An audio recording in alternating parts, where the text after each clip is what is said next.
አጫጭር መረጃዎችን ይዤ መጥቻለሁ። በዚህ ሰዓት ከማነግራችሁ መረጃዎች መካከል ጀኔራሉ በትውልድ አካባቢው በሰጠው ትዕዛዝ በመድፍ ድብደባ ጥንታዊ አብያተ ክርስቲያናት፣ ገዳማትና የሃይማኖት አባቶች ተጨፈጨፉ የሚለውን መረጃ ጨምሮ የኮሎኔሉ ዋና አጃቢዎችና ልዩ ጥበቃዎች እንደዚሁ ወደ ፋኖ ተቀላቅለዋል። ይህንን ተከትሎ እንደዚሁ በቆጣ በአካባቢው ላይ መጠነ ሰፊ የከባድ መሳሪያ ድብደባ እየተደረገ ነው። ከዚህ ጋር በተያያዘ የደረሰውን ውድመት በተመለከተ ከያስኳቸው መረጃዎች መካከል ይገኙበታል። እንደዚሁም ደግሞ ጀነራሎቹ ተመርዘው ሆስፒታል ገብተዋል፣ ሕክምና ላይ ናቸው በሚለው ጉዳይም እዚሁ ተጨማሪ መረጃዎችን ይዣለው። አማራ ክልል ባለው አካባቢና በትግራይ አዋሳኝ ባሉ አካባቢዎች እንደዚሁ ያለውን የወታደራዊ ዝግጅትና ሰራዊት ማስጠጋት ጋር በተያያዘ ሚሊሻ ወደፊት እንዲገባ ተደርጓል የሚሉ መረጃዎችም እንደዚሁ ከወጡ የማለዳ መረጃዎች መካከል ይገኙበታል። እነዚህንና ሌሎች መረጃዎችን ከግንባር እንደዚሁም ደግሞ በወለጋ እና በመላው ኢትዮጵያ ያለውን አጠቃላይ ሁኔታ የተመለከቱ አዳዲስ መረጃዎችን በሰዓት ወደ እናንተ የማደርስ ይሆናል። እየተከታተላችሁ አብራችሁ እንድትቆዩ ነው በአክብሮት የምጋብዛችሁ። እንግዲህ በወለጋ ያለው መጠነ ሰፊ ጭፍጨፋና የመንደሮች ውድመት ቀጥሏል። እንደዚሁም ደግሞ በሃይማኖት አባቶች ላይም ግድያ ተፈጽሟል። በሃይማኖት እምነት ተከታዮች ላይ እምነትን የለዩ ጥቃቶችም እንደዚሁ እየተፈጸሙ ነው የሚገኙት። በአርሲ ላለፉት 3 ወራት እንግዲህ በኦርቶዶክስ እምነት ተከታዮች ላይ ሲፈጸም የቆየው ሰቆቃ አሁን ደግሞ ከወደ ጎንደር አንድ ሃይማኖት አባት ተገድለዋል። ከዛ ባሻገር ደግሞ እንደዚሁ በምዕራብ ወሎ ጥንታዊ ቤት አማራ ተብሎ በሚጠራው ቀጠና እንግዲህ ከአክሱም ዘመነ መንግስት ጀምረው ላለፉት 1800 ዓመታት የነበሩ ገዳማትን ጨምሮ በሃይማኖት ተቋማት ላይ ያለው ሁኔታ በኢትዮጵያ ውስጥ አሁን ካለው የብሔር ፖለቲካ ባሻገር ሃይማኖታዊ ግጭቶችን ለመቀስቀስ ጫፍ የደረሰና እንዲሁም ደግሞ በዚህ ላይ ጉዳዩን ለማባባስ እየተደረገ ያለው ሁኔታ በግልጽ የሚያሳይ ነው። እንግዲህ ይህንን በተመለከተ የውስጥም የውጭም እጆች እንዲሁም ደግሞ በብልጽግና ውስጥ ያለው ጥንታዊ ቤተ እምነቶችን ኦርቶዶክስና እስልምናን በዋናነት የቀድሞውን እስልምናን ማዕከል አድርጎ እንደዚሁ የሚንቀሳቀሱት የጥላቻ ፖለቲካዎች ጭምር በዚህ ላይ በቀጥታና በተዘዋዋሪ አስተዋጽኦ እንዳላቸው ነው የሚታየው። ይህንን ጨምሮ እንግዲህ አሁን በአገሪቱ በተለያዩ አካባቢዎች የሚሰማ አጠቃላይ ሁኔታ እንግዲህ አሁን በትክክል ሁሉም በየሃይማኖቱ ሊጸልይበት የሚገባ ጉዳይ እንደሆነ ነው የሚያሳየው። በዚህ ላይ ዕለታዊ ጥቅም ለማግኘት የማይነኩ ጉዳዮች ጭምር እየተደፈሩ አሁን ለሰዎች ጆሮ ጭምር አዲስ ከመሆን ወደ መለመድ ደርሰዋል። በኢትዮጵያ ውስጥ ያለው አጠቃላይ ሁኔታ ይህንን ነው የሚያሳየው። ከውጭ ደግሞ እንደዚሁ በኢራን ላይ የሚፈጸመው የእስራኤልና የአሜሪካ ወታደራዊ መጠነ ሰፊ ዘመቻ ቀጥሏል። እስራኤልም እንደዚሁ ደግሞ ኢራንም በእስራኤልና በመካከለኛው ምስራቅ ሀገራት ላይ እየሰጠችው ያለው ያጸፋ ምላሽ ቀጥሏል። ከዚህ ጋር ይሄ የዓለም መነጋገሪያ ከሆነ ዛሬ 8ኛ ቀኑን ይዟል። ይሄ ጉዳይ በዓለም የኢኮኖሚ፣ የፖለቲካ፣ ወታደራዊና የኃይል አሰላለፍ ላይ አዳዲስ ለውጦችን እያመጣ ያለ ጦርነት ነው። ከዚህ ጋር በተያያዙ ያሉ መረጃዎችን ጨምሮ ሌሎች መረጃዎችን በቅደም ተከተል ወደ እናንተ አደርሳለሁ። የዓለም መነጋገሪያ ከሆኑት አጫጭር መረጃዎች የመካከለኛው ምስራቅ መረጃዎች በአጭሩ ወደ እናንተ ላድርስ። ብዙ ጊዜ የውጭ ዜናዎችን እንደዚሁ በተመለከተ አስተያየቶችን ማድረሳችሁኛል። ያው እንግዲህ አድማጭ ተመልካቾች የተለያዩ ስለሆኑና ሁሉም አንድ አይነት ዜናዎችን አይፈልጉም። ለምሳሌ መካከለኛው ምስራቅ ዜናዎችን መስማት የሚፈልጉ በመካከለኛው ምስራቅ ያሉ በርካታ አድማጭ ተመልካቾች እንዳሉ አውቃለሁ። በውጭ ሀገራት ከአሜሪካ በመቀጠል በርካታ አድማጮች የሚገኙበት የሳውዲ አረቢያና የመካከለኛው ምስራቅ ቀጠና ነው። በዚህ አካባቢ ያሉ አድማጭ ተመልካቾችም ጭምር እንግዲህ ግምት ውስጥ ያስገቡ መረጃ አሰባሰብና የመረጃ ስርጭት ነው እየተሰራ ያለው። አንዳንዶቻችሁ የሀገር ውስጥ መረጃዎችን በተለይ ደግሞ የፋኖ የግንባር መረጃዎችን ብቻ ነው መስማት እንፈልገው ትላላችሁ። ያው ሚዲያው እንግዲህ የተለያዩ አድማጭ ተመልካቾች እንዳሉ ግንዛቤ ውስጥ በማስገባት እነዚህን መረጃዎች ባጭር ወደ እናንተ አደርሳለሁ። በኢራን ከተሰሙ መረጃዎች መካከል እንግዲህ የኢራን ሁነኛና ቁጥር 1 ከሚባሉ ሰዎች መካከል የሚገኙት የአብዮታዊ ጦር ዋና አዛዥ አንዴ ተገድለዋል፣ አንዴ በአጃቢያቸው ተገድለዋል። 2 ጊዜ ለሞሳድ ሲሰሉ ተገኝተው እንደዚሁ በጥበቃዎቻቸው እርምጃ ተወስዶባቸዋል። ካልሆነም በእስራኤል አየር ኃይል ጥቃት ተፈጽሞባቸዋል በሚል ላለፉት 7 ቀናት ሰው ከሞቱት ውስጥ ስማቸው ሲነሳ ነበር እየቆየው። አንድም በክህደት በራሳቸው ሰዎች ተገድለዋል፣ ሁለቱም ደግሞ በሞሳድ ጥቃት ተገድለዋል የሚል ነበር በእስራኤል ሚሳኤልና አየር ኃይል። አሁን ግን ከወደ እስራኤል ሌላ መረጃ ተሰምቷል። ይህ ሰው የኢራኑ ቁጥር 1 ከሚባሉት የአብዮታዊ ዘብ መሪዎች መካከል እስማኤል ካኢኒ በሞሳድ እጀባ እስራኤል ገብቷል። በሰላምና በጥሩ ሁኔታ ላይ ይገኛል። በደህንነቱም የተጠበቀ ነው ብሏል የእስራኤል መረጃ ምንጮች። ይሄ ጉዳይ እንግዲህ በጣም አነጋጋሪ ሆኗል። የእስራኤል ሚዲያዎች ይህንን ብቻ አይደለም ያሉት፣ የሰውየውን ደህንነት ብቻ ሳይሆን ሰውየው ከተያዘ በኋላ የኢራኑን ዋና መሪ አያቶላህ ካሚኒን ጨምሮ በኢራን ዋና ጀነራሎች እንዲሁም ደግሞ በሂዝቦላና የእስራኤልን በሚያጠቁ የሐማስ መሪዎች ላይ ለተፈጸሙ ግድያዎችም እንደዚሁ ተባባሪ ሆኖ መረጃ በመስጠት ቁልፍ ሰው ሆኗል ነው እያሉ የሚገኙት። ይህ እንግዲህ ክህደት ማለት በዚህ ልክ ነው።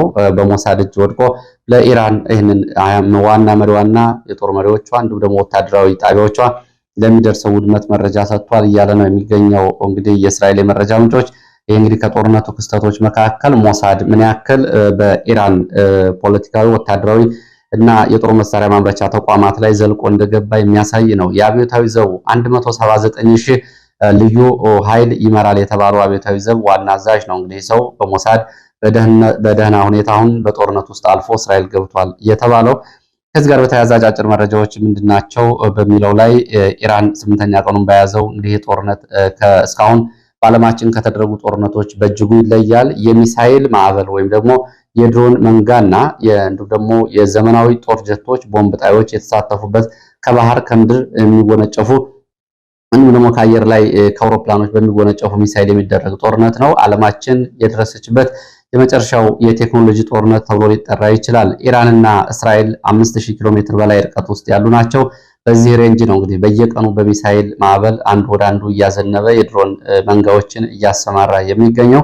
በዚህ ሁኔታ ውስጥ እንግዲህ በቤሩት ውስጥ የሚገኘው የእስራኤል ኃይል የኢራንን ወታደራዊ ማዘዣ ጣቢያዎች በቤሩት አውድም ያለው ብሏል። ይህ ለሂዝቦላ የገባው የኦፕሬሽን ኮማንዶና አየር ኃይል ሳውዲ አረቢያ በቅድመ ሁኔታ ላይ የተመሰረተ ማስጠንቀቂያ ሰጥታለች። ለኢራን ማስጠንቀቂያ ሰጥታለች ሳውዲ አረቢያ። አንደኛው ድጋሚ በኢነርጂ ማዕከላትና በሳውዲ ላይ ጥቃት የሚፈጸም ከሆነ አጸፋዊ እርምጃ ሰጣለሁ ስትል ሳውዲ አረቢያ፣ ይሄ ካልሆነ ደግሞ ወታደራዊ ጦር ሰፈሮችን ሙሉ በሙሉ ለአሜሪካ ክፍት አድርጋለሁ ነው እያለች የምትገኘው ሳውዲ አረቢያ። አሁን ኢራን ጥቃት የምትፈጽም ከሆነ እነዚህ ሁለት እርምጃዎች ወስዳለሁ ብላ በቅድመ ሁኔታ ላይ የተመሰረተ ማስጠንቀቂያ ሰጥታለች። እስራኤል ጠቅላይ ሚኒስትር በ70 ዓመታት ውስጥ የእስራኤልን ጉዞ በተመለከተ እንደ በግ የዛሬ 70 ዓመት ይጨፈጨፉ ይገደሉ የነበሩ እስራኤላውያን አሁን የደረሱበትን ወታደራዊና የአገር ሀያልነትን በተመለከተ በቅደም ተከተል እንደዚሁ በርካታ ጉዳዮችን አንስቶ ተናግሯል። ሌላው ትራምፕ የእንግሊዝን የቁርጥ ቀን ወዳጃችን ከሁሉም በላይ ደግሞ የሁላችንም ትልቅ ሲሉ ያሞካሿትን እንግሊዝን ወቅሰዋል። አሁን እንግሊዝ ሁለት የጦር መርከቦቿን ወደዚህ ባህረ ሰላጤ ወደ መካከለኛው ምስራቅ የባህረ ሰላጤ ልታንቀሳቀስ እያሰበች እንደሆነ ሰምቻለሁ። ይሄ ግን እኛ ጦርነቱን ካሸነፍን በኋላ የሚቀላቀሉ ወዳጆቻችን አንፈልግም ብለው እንግሊዝን ወቅሰዋል ዶናልድ ትራምፕ። ሌሊቱን ሶስቱ ወሳኝ የሚባሉት የኢራን በከተማ ውስጥ የሚገኙ የነዳጅና የኤነርጂ ማዕከላት በፍንዳታ እንደዚሁ ወደ ቃጠሎነት ተለውጠዋል። ከፍተኛ ቃጠሎና ፍንዳታ ተሰምቷል። ካህራን፣ ኮሽና ካራጃ ተብሎ በሚጠሩ የኢራን አካባቢ በሚገኙ አካባቢዎች ነው ይሄ ጥቃት እየደረሰው። በዚህ ምክንያት እንግዲህ በርካታ የነዳጅ ማደያዎችና የነዳጅ ዲፖዎች እንዲሁም ደግሞ የኤነርጂ ማዕከላት ወድመዋል ተብሏል። ሌሊቱን ይህንን ሲኤንኤን ዘግቧል። ባህሬን ሀያት ሆቴል ተብሎ የሚጠራውን ትልቅ ሆቴል ኢራን መታለች። እንዲሁም ደግሞ ዩክሬን ሌላ መልካም አጋጣሚ መጥቶላታል። ዩክሬን 11,000 በላይ ድሮኖችን እንድትሸጥላቸው እነ ኳታር፣ እነ አረብ ኤሚሬትስ እና እነ ኩዌት ጠይቀዋታል። በተለይ ሻሂድ ተብሎ የሚጠሩትን የኢራንን ድሮኖች በማክሸፍ የታወቁ ድሮኖች አላት። ስለዚህ ድሮኖችን እንዲሸጡላቸውና ቴክኖሎጂውን እንዲሸጡላት እነዚህ ሶስት ሀገራት ኩዌት ዩክሬን ጠይቀዋታል። ዩክሬን ከራሻ ጋር ለ3 ዓመት በዘለቀው ጦርነት ውጤታማ የሆነችባቸውን ቴክኖሎጂዎች ነው አሁን እየተጠየቀች ያለችው። የኢራን አብዮታዊ ዘብ ትልቁ የተባለውን የሚሳኤል ዋሻ ይፋ አድርጓል። ከምድር በታች በሸለቆና በተራራማ ቦታ ውስጥ የሚገኘው የሚሳኤል ሰፈር ዋሻው ይፋ ተደርጓል። እንግዲህ ይህንን ይፋ ያደረገው የኢራን አብዮታዊ ዘብ አሁን ካለው አጠቃላይ ሁኔታ አንጻር ጦርነቱን በተመለከተ ኢራንና አሜሪካና እስራኤል የኃይል ሚዛናችን እንዲያዩት በሚል ነው። ወራትን እንዋጋለን ብሏል አብዮታዊ ዘቡ። በዚሁ አያይዞም ወራትን እንዋጋለን፣ በ14 ቀናት በ12 ቀናት የሚጠናቀቅ ጦርነት የለም በሚል በምድር ውስጥ እንግዲህ በ100 ሜትር ጥልቀትና በኪሎ ሜትሮች ስፋት ያለውን የሚሳኤል ከተማ ነው እያሳዩት። ከዚህ ጋር በተያያዘ የአብዮታዊ ዘብ ዋና አዛዥን በተመለከተ እንግዲህ ያው እስራኤል ገብተዋል። ኢራን ወራትን እዋጋለሁ እያለች ነው የምትገኘው። እንግዲህ ከነዚህ ከመካከለኛው ምስራቅ መረጃዎች መካከል ዋና ዋናዎቹ እነዚህን ይመስላሉ። ወደ ሀገር ውስጥ መረጃዎች እመለሳለሁ። ወደ ጎንደር የሚወስድን መረጃን የማስከትለው በጎንደር የሃይማኖት መምህር መገደላቸው ተዘግቧል። መሐመድ ዘይኑ የተባሉ የሃይማኖት መምህር የካቲት 27 ምሽት 1 ሰዓት ጎንደር ከተማ ውስጥ ነው የተገደሉት በተተኮሰባቸው ጥይት። በዕለቱ የጁማ መስጊድ ሰግደው ሲመለሱ ነው የጁማ መርሃ ግብር ሲመለሱ ነው የተገደሉት። ጉዳዩ በተመለከተ እንግዲህ እስካሁን ድረስ በዝርዝር የወጣ መረጃ የለም ስለ ግድያውና ስለ አገዳደሉ። የዓይን እማኞች ግን ከዝርፊያ ጋር የተያያዘ ጥቃት እንደተሰነዘረ ነው የሚገልጹት። ከዝርፊያ ጋር በተያያዘ የእጅ ስልኮቻቸውን ገንዘብና ሌሎች በተያያዘ ዝርፊያ ለመፈጸም ነው ብለዋል። ጉዳዩ ግን በውል ማጣራት አለበት። ለምን ይሄ ሆነ? የሃይማኖት አባቶች ላይ የሚፈጸመው ጥቃት እንደዚሁ በቀላሉ የሚታይ አይደለም ቋፍ ላይ ባለ ሀገር ውስጥ። ስለዚህ በአስቸኳይ የጉዳይ ማጣራትና ማብራሪያ ያስፈልገዋል። በጉዳዩ ላይ የፖለቲካ ፓርቲዎች መግለጫ ወጥተዋል። እናት ፓርቲም እንደዚሁ ከዚህ ጋር በተያያዘ መግለጫ አውጥቷል። በጉዳዩ ላይ ያለውን ሀዘን ገልጾ ግድያው ጋር በተያያዘ ከእሳቸው ጋር እንደዚሁ ሌሎች ሰዎች ዝርፊያና ድብደባ እንደተፈጸመባቸውም እንደዚሁ ገልጿል። እንግዲህ በብሔርና በሃይማኖት ቋፍ ላይ ላለ ሀገር እንደዚህ አይነት ዜና ምን ያክል በምዕመናን ዘንድ እንደዚሁ አለመረጋጋትንና በቀጣይ ባሉ ሁኔታዎች ላይ የተለየ ሁኔታ ሊፈጥር እንደሚችል ግልጽ ነው። ከዚህ ጋር በተያያዘም እንደዚሁ በአርሲ እየተፈጸመ ያለው የኦርቶዶክስ ጭፍጨፋ የየዕለቱ ዜና ሆኗል። ሌላው በምዕራብ ወሎ በትላንትናው ዕለት በተፈጸሙ የመድፍ ድብደባዎች 2 ጥንታዊ አብያተ ክርስቲያናት እና ምዕመናን በአሰቃቂ ሁኔታ ተጨፍጭፈዋል። የገዳሙ አስተዳዳሪዎችን ጨምሮ አባቶች እና ዲያቆናት እንደዚሁ ተጨፍጭፈዋል። ይሄ ምናልባት በኢትዮጵያ ኦርቶዶክስ ተዋሕዶ ታሪክ እንደዚህ አይነት ጭፍጨፋዎች በአንድ ቀን ሲፈጸሙ ከጣሊያን ጊዜ በኋላ በከፍተኛ ሁኔታ ሊታይ የሚችል ነው። ያውም እንግዲህ ጥንታዊ በሆኑ ገዳማት ላይ ነው። እነዚህ ይህን በተመለከተ እንግዲህ በታሪካዊ የኢትዮጵያ ኦርቶዶክስ እምነት ማዕከል በሆነችው አትርኖስ ነው በትናንትናው ዕለት በመድፍ ድብደባ የተፈጸመው። በተፈጸመው የመድፍ ድብደባ የገዳሙ አስተዳዳሪ ጨምሮ በርካታ ዲያቆናት፣ ካህናትና አባቶች መነኩሳት ተገድለዋል። በዚህ እንግዲህ የገዳሙ አስተዳዳሪ አባ ቆሞስን ጨምሮ ካህናት፣ ምዕመናን በቤተክርስቲያን ውስጥ የነበሩ ተጨፍጭፈዋል። ስለ ጉዳዩ በተመለከተ እንግዲህ መረጃ የጠየቋቸው የአካባቢ የመረጃ ምንጮች በጉዳዩ ላይ ይህንን የሚከተለው መረጃ አድርሰዋል። ከተገደሉት ውስጥ እንግዲህ አባ ቆሞስ ሞገስ ፍስሐ የገዳሙ አስተዳዳሪ፣ እንዲሁም ደግሞ አቃቢ ማሆይ ድንቄ በቤተክርስቲያኑ ውስጥ በአቃቢነት የሚያገለግሉ መነኩሴ እሳቸውን ጨምሮ እንግዲህ ዲያቆናት ተገድለዋል። ከተገደሉት ዲያቆናት ውስጥ እንግዲህ እነ ዲያቆን በአማን ይገኙበታል። እነ ዲያቆን በለጠ፣ እነ ዲያቆን አስቻለው እንዲሁም ደግሞ እነ ቀሲስ ክንፈ እርግብ አንዳርጌ ይገኙበታል። 9 የሚሆኑ የገዳሙ አስተዳዳሪና ካህናት፣ ቀሳውስት እንዲሁም ደግሞ መነኩሳት ተገድለዋል። አሁን ቆስለው ከፍተኛ ሁኔታ ውስጥ እየተሰቃዩ ከሚገኙት መካከል ደግሞ በስም ዝርዝር የሚከተሉት ይገኙበታል። እንግዲህ ይሄ በእውነት ለመናገር በጣም ከፍተኛ የሆነ በቤተ ክርስቲያኗ ታሪክ ላይ ጥቁር ነጥብ ሊባል የሚችልና ግድያውም በስንት አስቸጋሪ ሁኔታ ውስጥ ተምረው ለዚህ የደረሱ አባቶች ላይ የተፈጸመ ጭፍጨፋ ነው። ከተገደሉትና የቆሰሉትን በስም ዝርዝር እንግዲህ ምናልባት ሰብአዊ መብት ጉዳይ ላይ የሚሰሩ ተቋማት ካላችሁ ይህንን ለማጣራት እንዲያመቻችሁ ቆሞስ አባ ፍስሐ የገዳሙ አስተዳዳሪ ናቸው የተገደሉ። ማሆይ ድንቅ የታከለ አቃቢ ናቸው የተገደሉ። ዲያቆን መዝገቡ መኮንን እንደዚሁም እግራቸው የተቆረጠ አባ አካል ነው መንግስቱ እንደዚሁ ተገደሉት ይገኛሉ። አባ ምናሴ ታርቆ የቆሰሉ ናቸው። ዲያቆን ባማን የሞተ፣ ዲያቆን በለጠ የሞተ፣ ዲያቆን ዋሲሁን የሞተ እንደዚሁም ደግሞ ዲያቆን ዳዊት ከባድ ቁስለኛ፣ ክንፈ ረገብ አንዳርጌ እንደዚሁ ህይወቱ ያለፈ ቀሲስ ናቸው።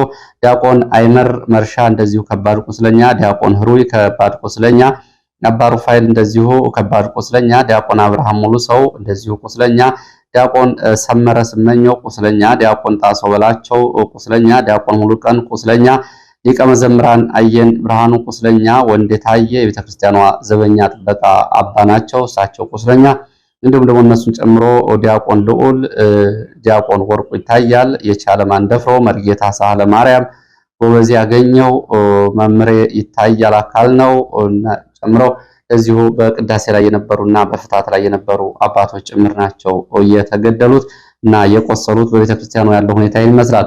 ስለ መድፍ ድብደባው የመረጃ ምንጮቹ የሚከተለውን ብለዋል። ጥቃቱ የደረሰው ከጧቱ 4 ሰዓት ሲሆን ደንሳ ተብሎ ከሚጠራው መሀል ሳይንት ከሚገኝ ወታደራዊ ማዘዣ ጣቢያ ላይ የመካናይዝድ ድብደባ ተደርጎ ነው ይሄ ጉዳት የደረሰው። በዚህም እንግዲህ በቤተክርስቲያኑ ላይ ድብደባ መጀመሪያ 4 ሰዓት ላይ ተፈጽሞ ቤተክርስቲያኑ ውስጥ በሚገኘው ደጀ ሰላም ላይ ከፍተኛ የእሳት ቃጠሎ ተነሳ። በእሳት እየጋየ የሚገኘውን ደጀ ሰላም ለማጥፋት ከላይ የተገለጹት አባቶች አስተዳዳሪዎች ወደ ገዳሙ ሲገቡ እንደገና ገዳሙ ውስጥ ቤተክርስቲያን ውስጥ ባሉበት ጊዜ ሁለት ተከታታይ የመድፍ ድብደባ ተደረገ።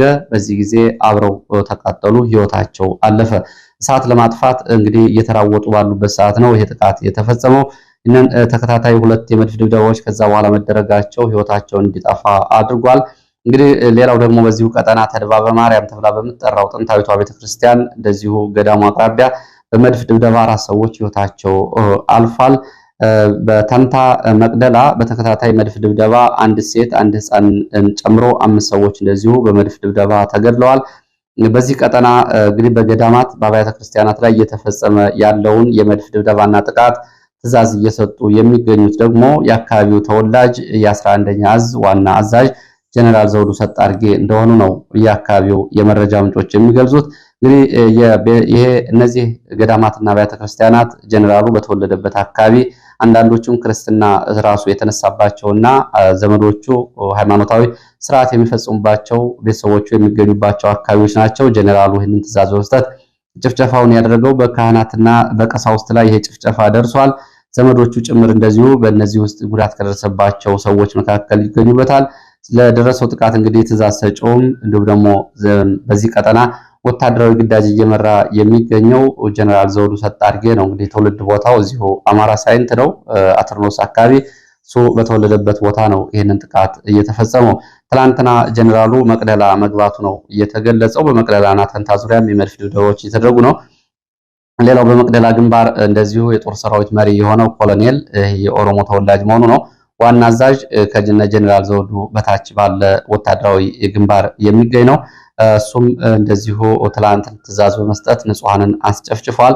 ይሄ ኮሎኔል እንግዲህ በአጃቢዎቹ ወደ ፋኖ መቀላቀላቸውን ተከትሎ በብስጭት ውስጥ ሆኖ ነው የመድፍ ድብደባ እያደረገ ከነ ጀነራል ዘውዱ ትዕዛዝ እየተቀበለ ንጹሃንን ያስጨፈጨፈው። የቤተክርስቲያን ጭፍጨፋም እንደዚሁ በእነዚህ ሰዎች ነው ትዕዛዝ የተሰጠው። አጃቢዎቹ እንደገለጹት ኮሎኔሉ የኦሮሞ ተወላጅ ነው፣ ዝም ብለህ በለው ሁሉም ያው ነው የሚል ትዕዛዝ በተደጋጋሚ ይሰጥ ነበር። ካጠገቡ ተቀምጠን ይህንን እየሰማን ነበር ብለዋል። በዚህ ምክንያት እንግዲህ ወደ ፋኖ ተቀላቅለናል ነው ያሉት። ሁሉንም በለው ሁሉም ያው ነው የሚል ትዕዛዝ ነው የሚሰጠው ብለዋል። እንግዲህ ምን ያክል ኃላፊነት የጎደለው ዘመቻ እየመሩና የጅምላ ጭፍጨፋዎችንም እያደረጉ እንደሆነ የሚያሳይ ነው። ጀነራል ዘውዱ እንግዲህ ባለፈው ወደ ሰቆጣ ግንባር ከሄደበት ግንባር እንደገና ከተመለሰ በኋላ ነው የመቅደላ ዘመቻ ተከትሎ ወደዚህ ከተመለሰ በኋላ ነው ይሄ ትላንትናው ውድመትና ጉዳት እየደረሰው። እንግዲህ ለሞቱት አባቶች፣ ለቆሰሉት አባቶች እንደዚሁ እንግዲህ ለሞቱትም ነፍሳቸውን በአጸደ ገነት ያኖረው፣ ለቆሰሉትም ደግሞ ቁስላቸውን የውሻ ቁስል እንዲያደርገውና መጽናናቱን ለቤተሰቦቻቸው እንዲሰጥ በዚሁ ምኞቴን እገልጻለሁ። ወደ ወለጋም ስንሄድ ተመሳሳይ ሰቆቃዎች ናቸው ያሉት። በምስራቅ ወለጋና በሆሮ ጉዱሩ ወለጋ ዞኖች ያለው ሁኔታ ቀጥሏል። ምስራቅ ወለጋ አንገርጉትን ወረዳ አቅራቢያ መንደር 6 መንደር 4 ሙሉ በሙሉ በእሳት ወድመዋል ተብሏል። ሲቡ ስሬ ወረዳ እዚሁ ነቀምት አቅራቢያ እንደዚሁ ጉዮ ቀበሌ የአማራ የሚኖርባት መንደር ሙሉ በሙሉ በእሳት ወድማለች። አቢደንጎር ወረዳ አሮሲ ቀበሌ ሙሉ በሙሉ በእሳት ወድማለች። ነዋሪዎቹ አብዛኞቹ በአሰቃቂ ሁኔታ ተገድለው ተጨፍጭፈዋል፣ አልቀዋል። ከፊሎቹ ደግሞ ተሰደው አሁን ወደ ጫካ ገብተዋል። በተለይ ከረመዳን ጾም ጋር በተያያዘ በዚሁ አካባቢ እንዲሁም ደግሞ ከአብይ ጾም ጋር በተያያዘ በሁለቱም በኩል ጉዳት እየደረሰባቸው ያሉት በዚህ የቅዱስ በሚባሉት ወራት የጾም ጊዜ ነው። በዚህ ሁኔታ በአስቸጋሪ ውስጥ በጫካ ውስጥ ይገኛሉ። አሮሲ ቀበሌ አሁን እንደዚሁ ምድረ በዳ ሆናለች ነው የተባለው። አሙሮ ወረዳ ጉዳያ እና ቢላ ተብሎ የሚጠሩ መንደሮችም ወድመዋል። የደረሰውን ጉዳት በተመለከተ እስካሁን ድረስ እንኳ አሃዛዊ መረጃዎችን ለማረጋገጥ አስቸጋሪ ሆኗል። አማራው የያዛቸውን ቦታዎች ካለቀቀ ተጨፍጭፎ እዚህ አካባቢ ካልወጣ ሁሌም ስጋታችን ነው በሚል ነሽመልስ በሰጡት ትዕዛዝ ነው ይሄ እየሆነ ያለው በንጹሃኖች ላይ። እንደዚሁም ደግሞ የሟቾችን ቁጥር በተመለከተ መረጃዎች እየጣሩ ነው። 10ኛ ቀኑን በያዘው የእስካሁኑ በአካባቢው ቀውስ ንጹሃን ጭፍጨፋና እንደዚሁም ያልተነሱ አስከሬኖች ስለመኖራቸው መረጃዎች ገልጸዋል። ከ60 በላይ የእህል መጋዘን 9 ቀበሌዎች እና 14 የትንንሽ የገጠር መንደሮች በእሳትና በዝርፊያ መውደማቸውን ወለጋ አካባቢ ዛሬ ወጡ መረጃዎች ያሳያሉ። ወደ ሰሜን ወሎ የሚወስደን መረጃ ላስከትል። በሰሜን ወሎ ቆቦ ከተማ እንደዚሁ እነዚህ እንግዲህ ፖለቲካዊ መረጃዎች ናቸው። በሰሜን በቆቦ ከተማ በትላንትናው ዕለት በብዙ ሺህ የሚቆጠሩ ሰዎች ሰላማዊ ሰልፍ አድርገዋል። በቆቦ ከተማ ሰልፍ ያደረጉ ሰዎች በህወሓት ምክንያት ከራያ ከዛታ ከአለማጣ ከራያ ባላ እንዲሁም ደግሞ ከመሆንና ከአካባቢው ከመሆንን ጨምሮ ከተለያዩ የራያ ቀጠናዎች የመጡ ሰዎች ናቸው። በመፈናቀል ምክንያት በተለይ ኮረምና አካባቢውን ጨምሮ ወፍላ ወረዳን እነዚህ ትናንትና ሰልፍ አድርገዋል። በሰልፉ ላይ የተለያዩ መፈክሮችን አሰምተዋል። በሰልፉ ላይ ካሰሟቸው መፈክሮች መካከል ራያ ማንነታችን አማራ ነው፣ አምሳያችን ወሎ ነው፣ ዜግነታችን ኢትዮጵያ ነው፣ እኛ ለማንነት እነሱ ለመሬት፣ ስምረት ፓርቲ የህወሓት ተላላኪ ነው፣ የመምረጥ መብታችን ሊረጋገጥ ይገባል፣ የፌዴሬሽን ምክር ቤትና የምርጫ ቦርድ ውሳኔ ሊፈጸም ይገባል፣ እንደግፈዋለን፣ በአማራ ክልል ውክልና እንዲኖረን ይደረግ የሚሉ መፈክሮችን አሰምተዋል። ከስድስቱ የራያ ወረዳዎች ከኮረም፣ ከወፍላ፣ ከዛታ፣ ከራያ አለማጣ፣ ከአለማጣ ከተማና ከራያ ባላ ከ100 ሺህ በላይ ሰዎች መፈናቀላቸውን ከትላንት ወዲያ ዶይቼ ቬለ ይዞት በወጣው ዘገባ ዘግቧል። ተከታተሉ ትችላላችሁ። ወደ ሌሎች መረጃዎች ሲሄድ እንደዚሁ ወደ ህወሓትን የተመለከቱ መረጃዎችን ነው የማደርሰው። የህወሓት ጀነራሎች ተመርዘው ሆስፒታል ገብተዋል የሚል መረጃ እንደዚሁ እየተሰራጨ ነው የሚገኘው። ይህንን በተመለከተ በጉዳዩ ላይ ይህንን የተጣራ መረጃ ለማግኘት ችያለሁ። እንግዲህ በጉዳዩ ላይ የተለያዩ ማህበራዊ ሚዲያዎች ላይ እየተላለፉ የሚገኙት ቁጥራቸው 5 የሚደርሱ የህወሓት ወታደራዊ አዛዦች ተመርዘው ሕክምና ገብተዋል የሚል መረጃ ነው በብዛት እየተሰራጨ ያለው። ከነዚህ ጀነራሎች ውስጥ ደግሞ የምዕራብ ዕዝ አዛዥ የህወሓት ማለት ነው ብርጋዴር ጀነራል ምግበይ ኃይሌ ስማቸው ተደጋጋሚ ተጠቅሷል። ስለ መረጃው እስካሁን ድረስ ኃላፊነት የሚወስድም እንዲሁም ደግሞ መረጃውን የሚያረጋግጥ እስካሁን አልተገኘም። ዝም ብሎ በማህበራዊ ሚዲያ ከመሰራጨት ውጭ የጠየኳቸው ሰዎችም ትግራይ አካባቢ እንደዚሁ ደግሞ በአካባቢ የጠየኳቸው ሰዎች ስለ መረጃው የሚያረጋግጥ ነገር የለም፣ ማህበራዊ ሚዲያ ላይ ነው እኛም የተመለከት ነው ብለዋል።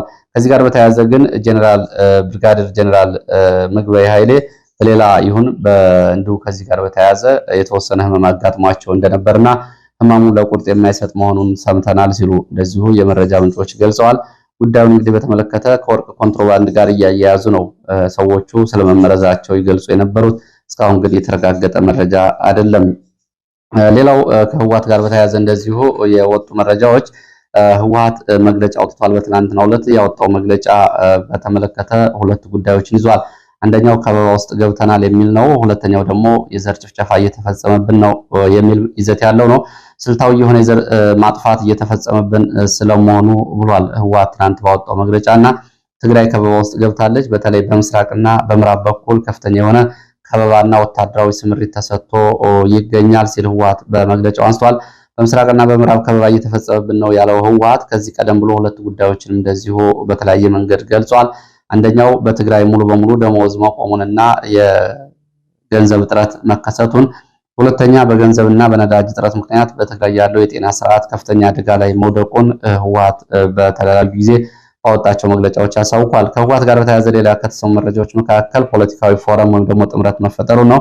ካሲምባ ፓርቲ ከባይቶና ፓርቲ አክሱማይ ተብሎ ከሚጠራ ፓርቲ ጋር ህወሓት የፖለቲካ ፎረም መፍጠሩ እንደዚሁ ተገልጿል። እንግዲህ በዚህ በትግራይ ወደ 19 የሚደርሱ የፖለቲካ ፓርቲዎች ይገኛሉ ከአሁን በፊት እንደወጡት መረጃዎች። ስለዚህ ህወሓት በዚህ ፎረም ላይ ሊቀመንበር ሲሆን አክሱማይ ተብሎ የሚጠራው ፓርቲ ምክትል ሊቀመንበር፣ ባይቶና ህዝብ ግንኙነት እንዲሁም ደግሞ አሲምባ ተብሎ የሚጠራው ደግሞ እንደዚሁ የዚህ ፎረም ጸሐፊ ሆነዋል።